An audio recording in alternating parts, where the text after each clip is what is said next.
This is the Young Changemakers podcast, a global changemakers production. I'm Huiti, and together with Megan, we will be your hosts for this season. If you'd like to learn more about the resources and programs that Global Changemakers offers, visit www.global-changemakers.net. All Enjoy the right. episode. Hello, everyone, and welcome to the Young Changemakers podcast, season 7. I'm very, very happy today to have an amazing change maker by the name of Mazvita, who's going to be joining us today in this episode. And we are going to be talking all things gender equality, women's rights, and menstruation and sexual reproductive health. So I just want to take this time to welcome you, Masvita. Welcome to the Young Changemakers podcast. Thank you so much, Boise. Yes. So before we start, I just want to start with a couple of icebreakers and just to check in with you. So I just want to check in and see, on a scale of 1 to 10, how are you feeling right now? And maybe just one word to describe your mood. Yeah, on a scale of 1 to 10, I'm definitely at a 10 at my best. And one word that can describe my mood right now is happy. I'm very, Amazing. Thank you so much for having the capacity to show up and have this conversation today. I really love that question because I always love young people, young change makers, to really be mindful of their wellness Mhm. as people that are giving so much to have a positive impact in their community. So I want us to then go into a little icebreaker called this or that. And I want to find out from you, are you a morning or an evening person? Definitely an evening person. I struggle to wake up in the mornings, but I can stay up for a very long time. Oh, nice. I definitely relate. I do not do well in mornings, but I'm definitely attempting these days. All right. Yeah. So summer or winter? Summer, I'm all about the nice dresses, the nice weather, swimming. So summer is my girl. Nice. All right. So tea or coffee? Tea. Nice. All right. Thank you so much for sharing a little bit about yourself. And it's not a lot of questions, but it's definitely nice just to know the things you love and like as a person. So, Masvita, thank you again for being with us today on the Young Changemakers podcast. I just want to know from you. So, we know you are a global change maker and that you have a passion for gender equality and advocacy for women's rights, menstruation, and sexual reproductive health for youth. So, could you please share a little bit with us some insights into your background and your journey as a youth advocate? And what sparked your interest in this field, particularly? Thank you so much. My journey as a young advocate really began with a lot of what I saw growing up. I've seen communities where issues like period poverty, gender equality, and limited access to sexual and reproductive health education are very real. And also from hearing the experiences of other girls who've had to miss school because they're on their menstrual cycle and that they didn't have the necessary menstrual products, that really shaped my passion.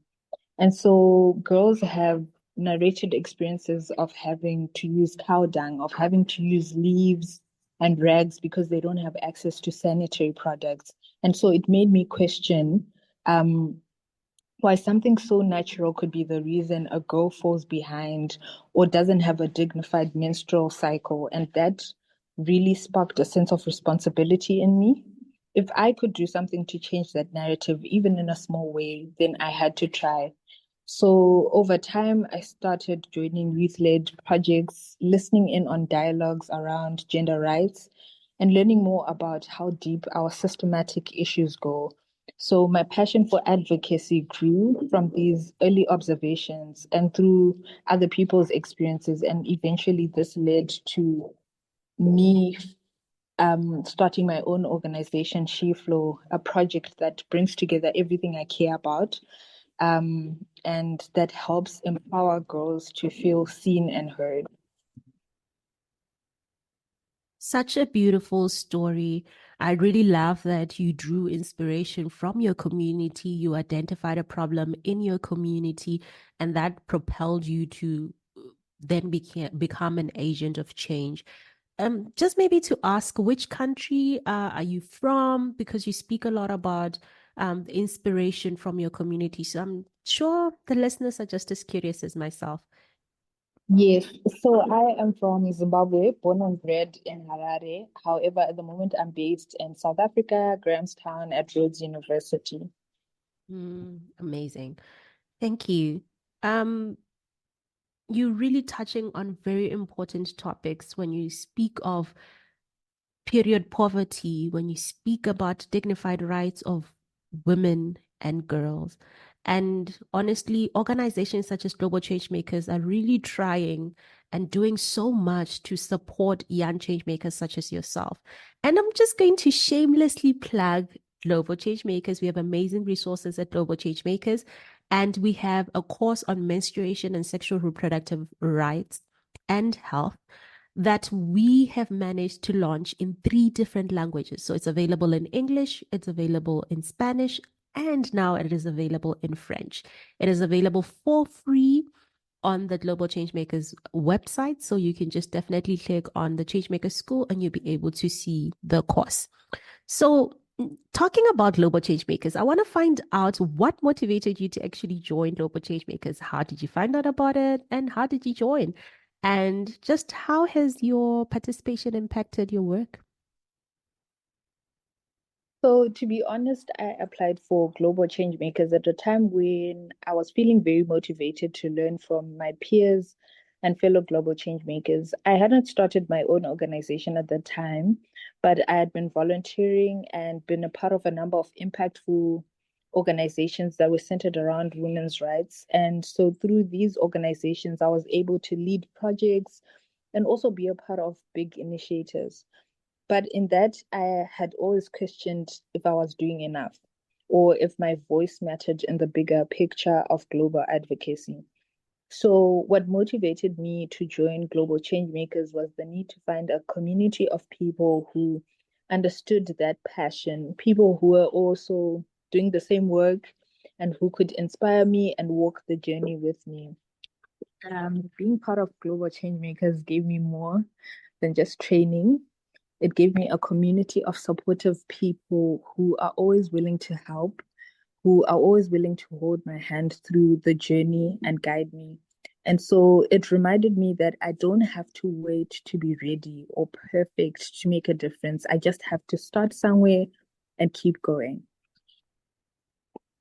Wow, amazing.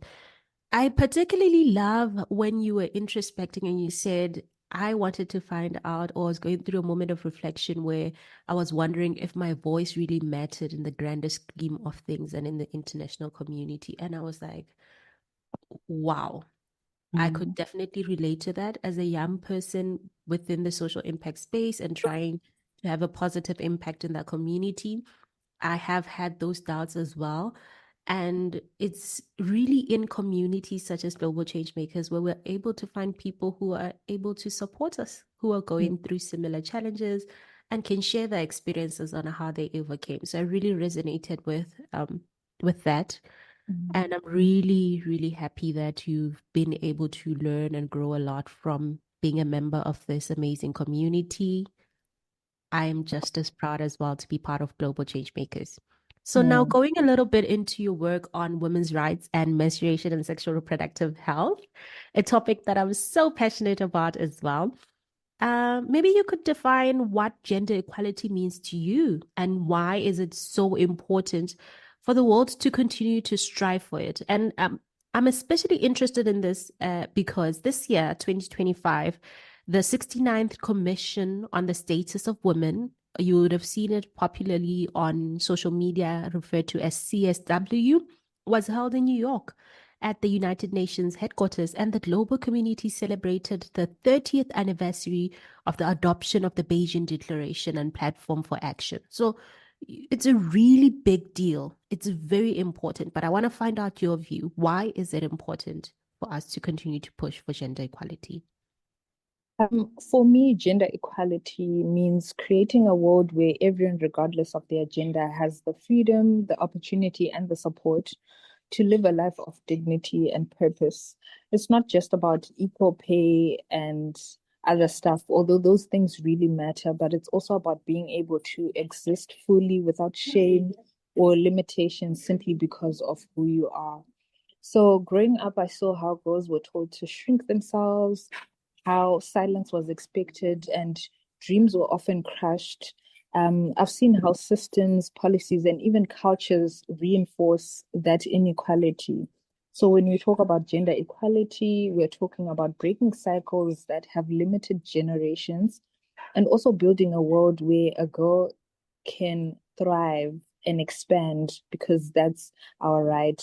And you're speaking about the 69th Commission and the 30th anniversary of the Beijing Declaration, and you were talking about how much of a big deal it is, and I really agree with you.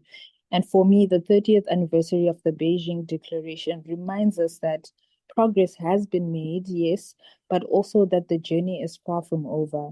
The fact that we still have to fight for access to education, for safety, for our voices to be heard, shows how important it is for us to keep pushing. I also believe that gender equality isn't a women's issue, but instead it's a human issue. And I believe our generation has the power and the responsibility to keep fighting, and not just in policies, but also in the lived realities that we experience every day. Oh man, I'm definitely going to coach you on this because it was mind blowing and so beautifully articulated. When you said gender equality is not a woman, only just a women's rights issue, but it's a human rights issue. So important. I could not agree more. And wow, young people such as yourself continue to affirm just why it's so important to have young people in all spaces and in all levels of leadership. And that leads me actually to my next question. I just want to find out from you if you could perhaps highlight some of the most impactful contributions that you feel young people are making Mhm. in fostering gender equality and just advocating for women's rights. Have you seen any in maybe your community, but not limited to just your community, even on the global scale and international community as well? Yeah. So I think young people today are definitely driving some of the most powerful and impactful movements, not only for gender equality and women's rights, but across the board. And I think what's incredible about our generation is how fearless and innovative we are. Whether it's through activism or technology or community engagement, we are definitely reshaping the landscape. If you look at Zimbabwe, young people are also stepping up when it comes to youth-led engagements. We have so many organizations that are working to empower young people and girls through education and leadership development as well as advocacy. And so these groups are touching people through contact. They're also using their digital platforms to break down barriers and offering young women access to resources, mentorships, and opportunities to change.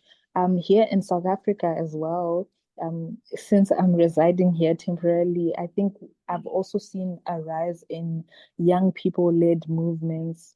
We can talk about the total shutdown. We can talk about fees must fall. As much as it was about the fees, but then it was also a call for gender equality, and we see the intersectionality of issues such as sexual violence, gender-based violence, and economic inequality. And so these movements, they've mobilized thousands of young people, particularly women, to demand change from our governmental institutions. And they've also sparked a lot of important national conversation about the treatment and the representation of women in both the public and private sector. And so I think this is very, very important. And whilst we're speaking about young people who are driving change, I'll also highlight my own organization, SheFlow, the initiative that I founded. I think it's a very good example of how young people are taking charge in addressing tangible challenges that women are facing. For us, it's through providing reusable pads to combat period poverty. We're not only addressing a health issue here, but we're also advocating for menstrual equity, something that's often overlooked, especially in rural areas and underserved areas. And so we are just trying to make things happen. And these examples are showing that young people aren't waiting for the right time or permission to make a difference, but we're taking action now and we're using our voices and the platforms that we have and this passion that's pushing us to to create a more equal, a more fair world for women. Yes, yes, yes, to everything that she said.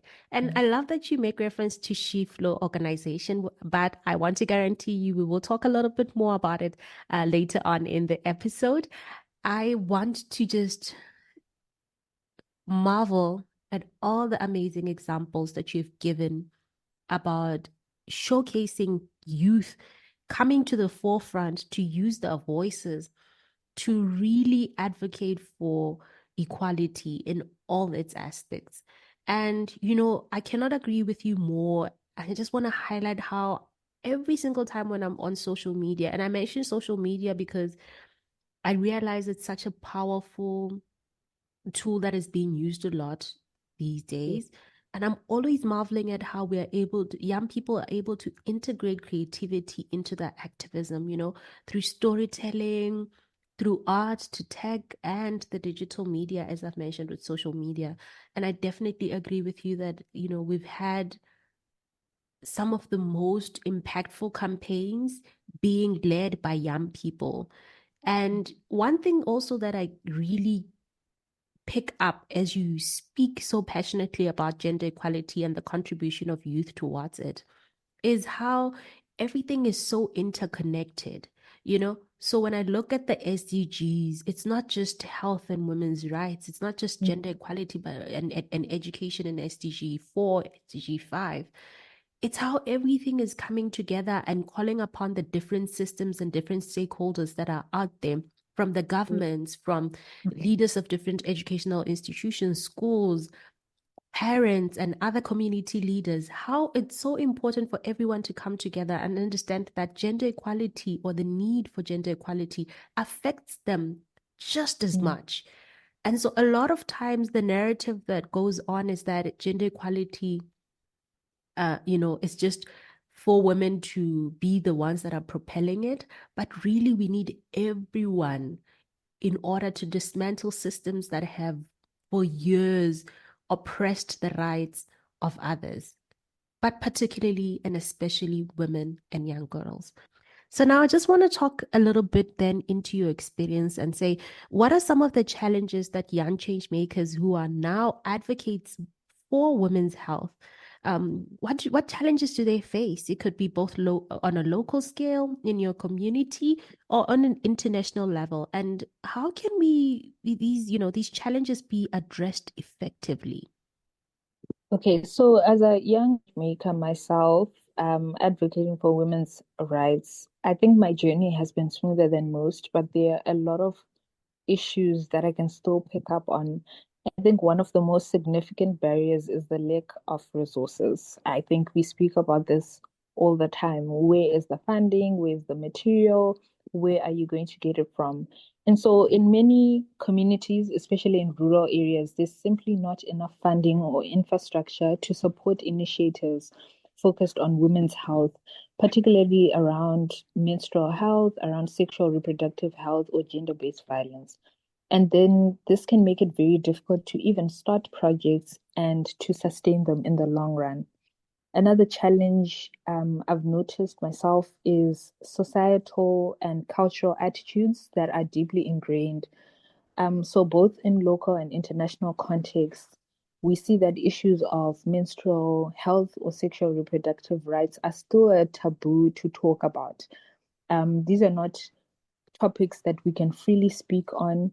And when you're trying to raise awareness about something as basic as access to sanitary products, you can face resistance not only from the community, but from policymakers who are not prioritizing these issues. So even when policies do exist, there's still the issue of poor implementation. Then internationally, I think we have the challenge of navigating complex systems. For example, there's a disconnect between the needs on the ground and the priorities that international organizations are putting forward.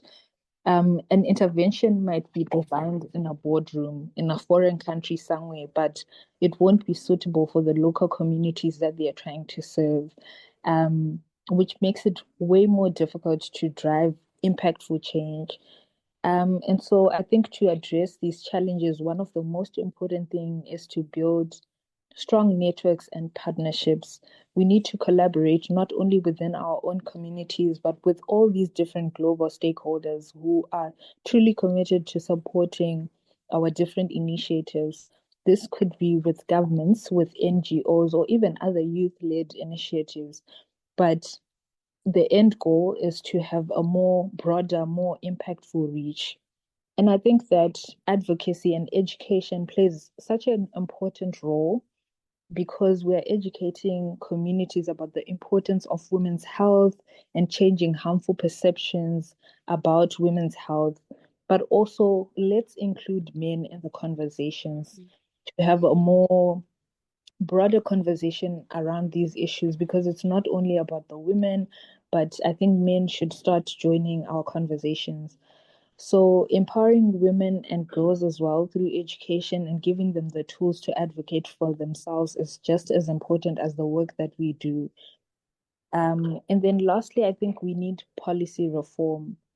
We need a very aggressive policy reform, particularly one that aligns with what women, particularly women in underserved communities and in rural communities, what they are going through.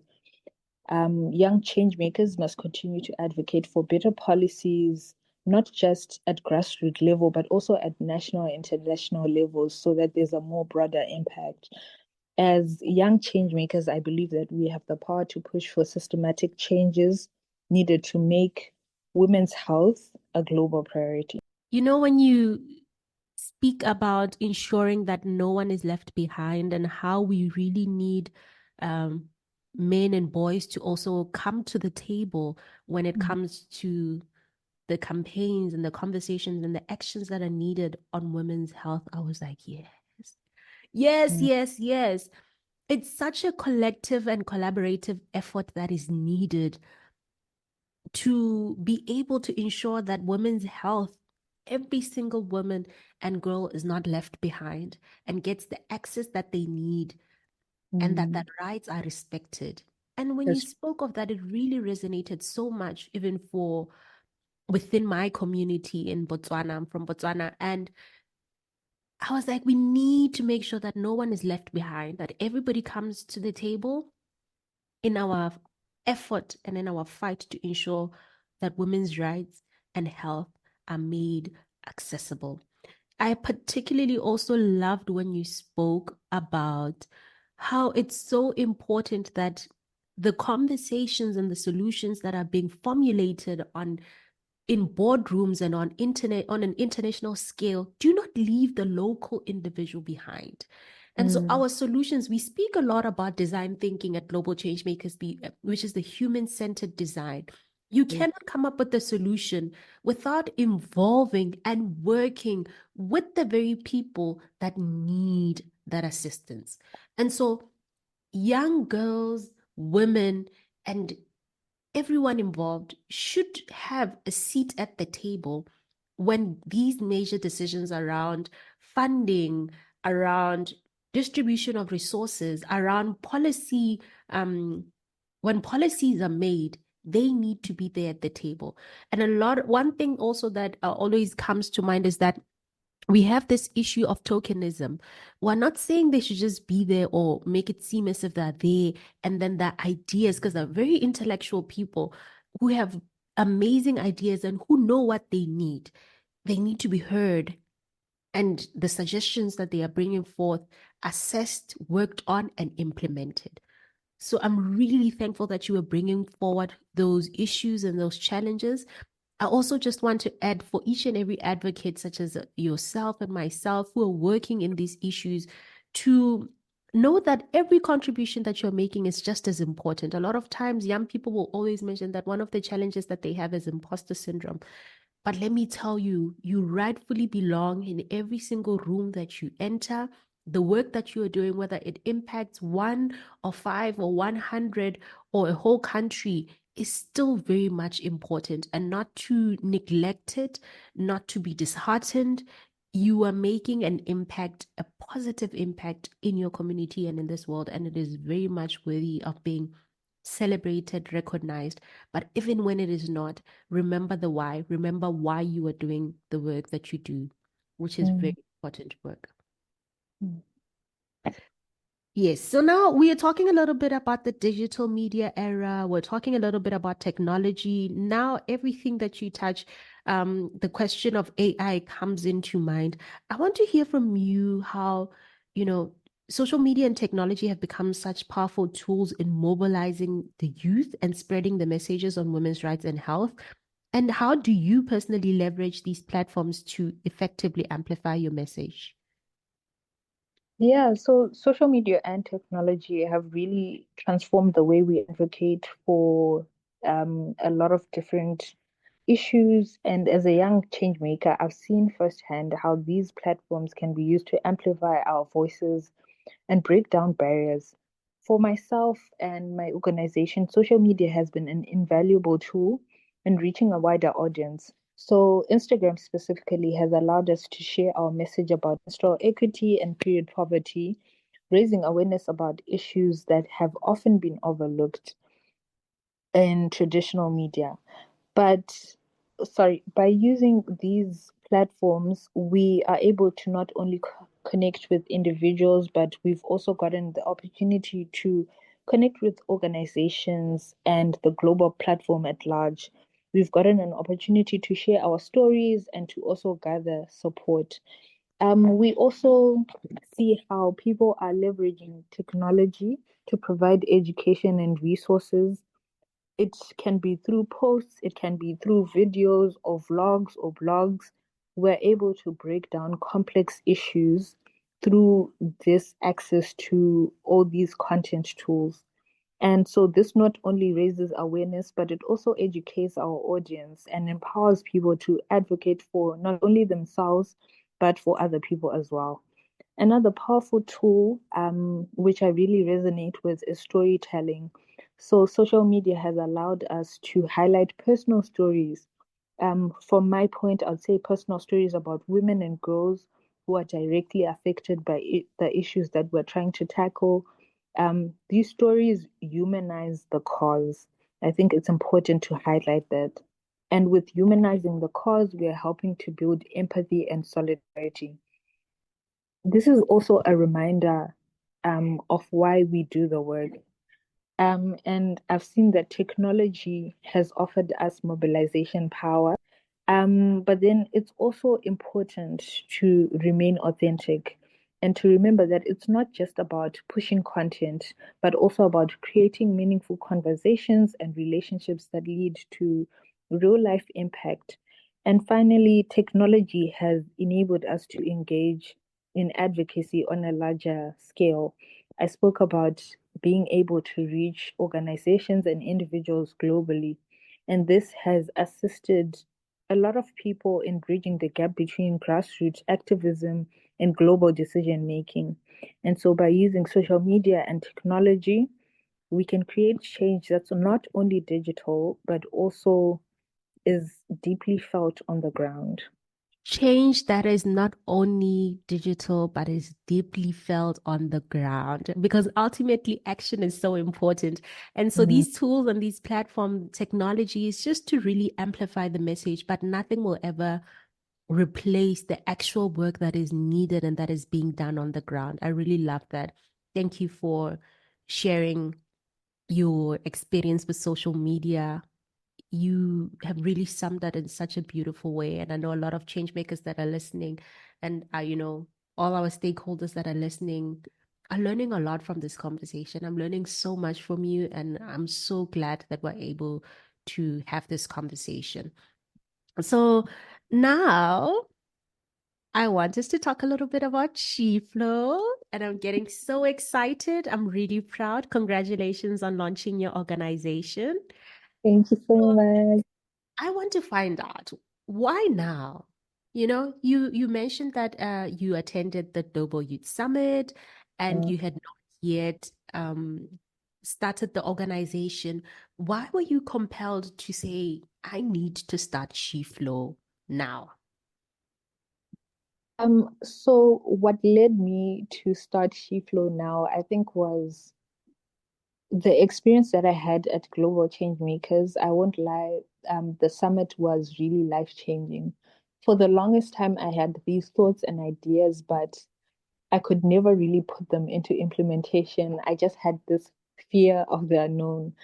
But when I attended the summit and I was there and I'm with like-minded people and I'm hearing all these ideas, I'm seeing what people are doing, I'm seeing what they have to share, it really just gave me the motivation and the courage to say to myself, okay, you know what, you can do this. If the next person is doing it, why can't you? And that's really what pushed me to start SheFlow. And I think one of the most important sessions that I can take away from was the session where we got to share information about different things. We got to ask information about different things. And just that willingness that came from everyone to be able to share in a space where nowadays people gatekeep everything. That was me setting my one foot into the door.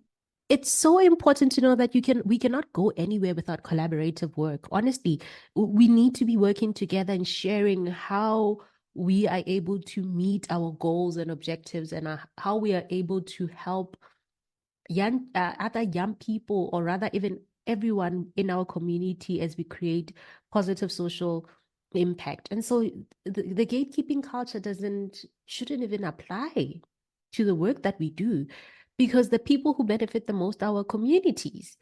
And That's sharing true. experience and sharing tools and sharing how we did it helps another young change maker also be able to have that positive impact. So I'm really, really glad that you started your initiative and that the Global Changemakers has been able to contribute to that. And congratulations also on being a grantee. So one thing about Global Changemakers is that we have different avenues that we support young people. I've already mentioned earlier the Changemakers School with the courses. One of the other courses that we have at the Changemaker School is our project management course. And so when you are unable to attend any of the Global Changemakers in-person summits or events, you shouldn't worry. There is a project management course. It is a paid course, however, but it gives you access to such important information and equips you with skills on what to do as you think about the problem and come up with an idea, how you begin then to formulate that idea in such a way that you'll be able to implement it, or what kind of team you should gather and work with as you carry out your project.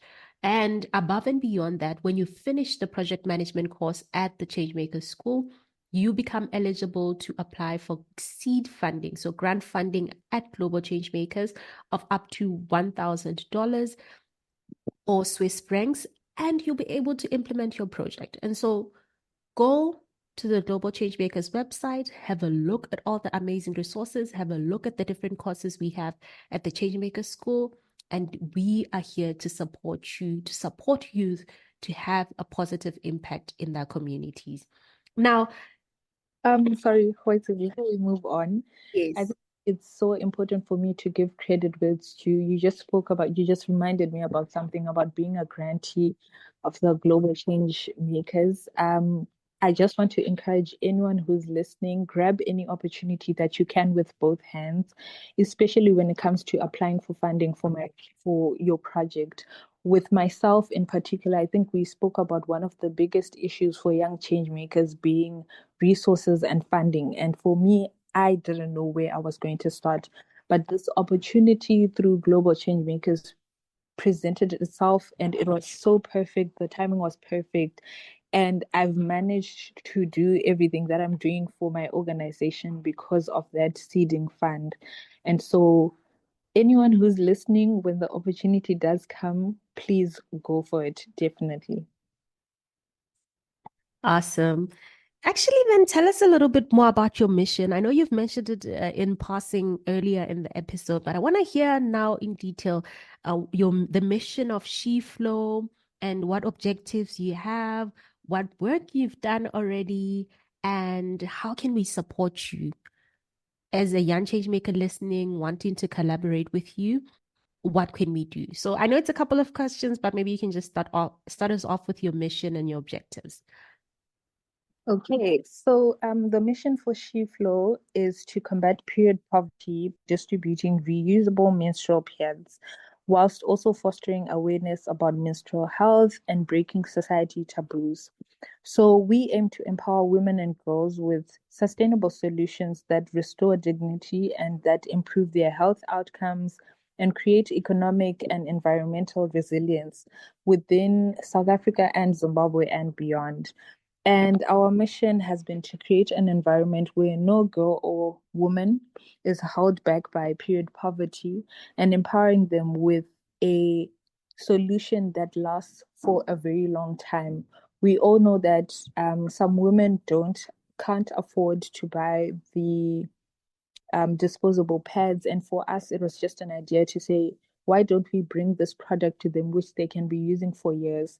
But also, in bringing this product, we're not going to just give you something once and leave you stranded, but we also help teach different individuals how to make their own pads at home using whatever materials they do have at home, so that we don't have a situation that I was talking about where women have to use cow dung, they have to use leaves or rags when their menstrual cycle does come around.